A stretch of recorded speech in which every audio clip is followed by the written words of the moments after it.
Minority హాస్టళ్లు BC హాస్టళ్లు వేరే వేరే ఊరు బయట కట్టిన తర్వాత ఆ ఎస్సీ హాస్టల్లో చదువుకున్న యువకుడి మైండ్లో ఏముంటుందో ఒకసారి ఆలోచన చేయండి.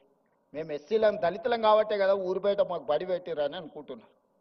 మేము ఆదివాసులం గిరిజనులం కాబట్టే కదా ఇసిరేసినట్టు మమ్మల్ని ఎక్కడనో పెట్టినరు అనుకుంటున్నారు. బీసీలు మైనారిటీలు కూడా అదే ఆలోచన. అందుకే ఈ వివక్ష పోవాలి, మనందరం మనుషులుగా కలిసి ఉండాలి, మనలో మానవత్వము నిండాలి అని అంటే వీటిని తొలగించాలి, కులం అనే అడ్డుగోడల్ని తొలగించాలి. అందుకే young India integrated residential schools SC ST BC minority upper caste అందరూ కలిసి చదువుకునే విధంగా 100 నియోజకవర్గాలలో each residential school in 25 acres campus 200 కోట్ల రూపాయలు ఒక్కొక్క పాఠశాలకి ఇచ్చి ఈ కులం అనే అడ్డుగోడల్ని తొలగించి అందరు కలిసి కట్టుగా 2500 నుంచి 3000 మంది స్టూడెంట్స్ ఒక్కొక్క పాఠశాలల్లో దాదాపుగా 100 నియోజకవర్గాలలో 2.5 నుంచి 3 లక్షల మంది విద్యార్థులు ఒక్క దగ్గర కలిసి చదువుకునే విధంగా ఈ రోజు ఆ వివక్షను తొలగించడానికి యంగ్ ఇండియా ఇంటిగ్రేటెడ్ రెసిడెన్షియల్ స్కూళ్ళను మనం ప్రారంభించుకున్నాం. ఈ పేరు ఎక్కడి నుంచి అని మీరు అనుకోవచ్చు. యంగ్ ఇండియా ఈ పేరు నాది కాదు, ఈ పేటెంట్ రైట్ మహాత్మా గాంధీ. దేశ స్వతంత్రం కోసం 1921 నుంచి 1931 వరకు దేశ స్వతంత్ర ఉద్యమాన్ని ఉవ్వెత్తున తీసుకెళ్లాలి, ప్రజలకు సమాచారాన్ని చేరవేయాలని ఆనాడు మహాత్మా గాంధీ గారు ఒక పత్రిక నడిపినారు. ఆ పత్రిక పేరే యంగ్ ఇండియా.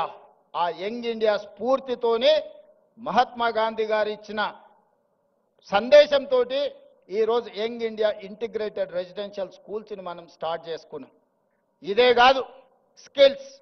అందుకే యంగ్ ఇండియా ఇంటిగ్రేటెడ్ స్కిల్ యూనివర్సిటీని మనం మొదలు పెట్టుకున్నాం. మీకు ఉస్మానియా ఉంది, కాకతీయ ఉంది, పాలమూరు ఉంది, మహాత్మా గాంధీ ఉంది, ఇట్లా చెప్పుకుంటూ పోతే సెంట్రల్ చాలా యూనివర్సిటీలు ఉన్నాయి. ఈ యూనివర్సిటీలలో విద్య బోధిస్తున్నాం. అవసరమైన సాంకేతిక నైపుణ్యాన్ని బోధించడానికి ఒక యూనివర్సిటీ ఉండాలని ఆలోచన చేసి యంగ్ ఇండియా స్కిల్స్ యూనివర్సిటీని దేశంలోనే మొట్టమొదటిసారి పబ్లిక్ ప్రైవేట్ పార్ట్నర్షిప్లో Anand Mahindra, Apollo hospitals, Reddy labs, లేకపోతే ఇట్లాంటి ఎంతో మంది నిష్ణాతులు, ఒక దేవయ్య గారు డాక్టర్గా వరంగల్ దళితుడు ఈరోజు అమెరికాలో ఎంత ఉన్నత స్థానానికంటే అతని ఆస్తి అతని పిల్లల ఆస్తి లెక్కేస్తే ఒక 4-5 లక్షల కోట్ల రూపాయల ఆస్తి ఉండొచ్చు. ఒక వరంగల్లో పుట్టిన దళిత బిడ్డ దేవయ్య ఈరోజు యంగ్ ఇండియా స్కిల్స్ యూనివర్సిటీలో బోర్డ్ ఆఫ్ డైరెక్టర్. ఎందుకంటే వాళ్ళ నుంచి మీకు ఇన్స్పిరేషన్ రావాలి. వాళ్ళు మీ మంచి భవిష్యత్తు కోసం ప్రతి సంవత్సరం 1,10,000 మంది ఇంజనీరింగ్ గ్రాడ్యుయేట్స్ తెలంగాణ రాష్ట్రం నుంచి పాస్ అవుతారు.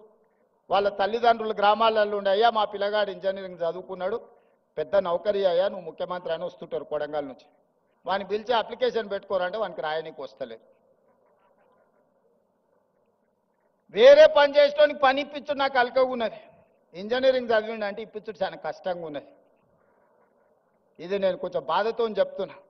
సర్టిఫికెట్ అయితే వచ్చింది కానీ సాంకేతిక నైపుణ్యం లేదు.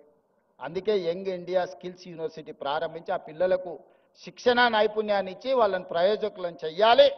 ఈరోజు సమాజంలో డిమాండ్ ఉంది కానీ సప్లైలో ఉన్నారు కానీ సమానమైన నైపుణ్యం లేదు. అందుకే యంగ్ ఇండియా స్కిల్స్ యూనివర్సిటీని ప్రారంభించినాం. ఒలింపిక్స్లో మీరు చూస్తున్నారు, చిన్న చిన్న దేశాలు ఎన్నెన్నో గోల్డ్ మెడల్స్ తెస్తున్నాయి.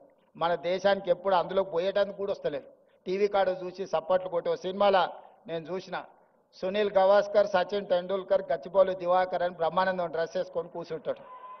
చెప్తుంటాడు సునీల్ గవాస్కర్, సచిన్ టెండూల్కర్ నన్ను తొక్కేసిండ్రు, అందుకే నేను ఇక్కడ డ్రెస్ వేసుకొని క్రికెట్ ఆడతానని టీవీ ముందర అందరిని కూర్చోబెట్టి డ్రెస్ వేసుకొని అందరికీ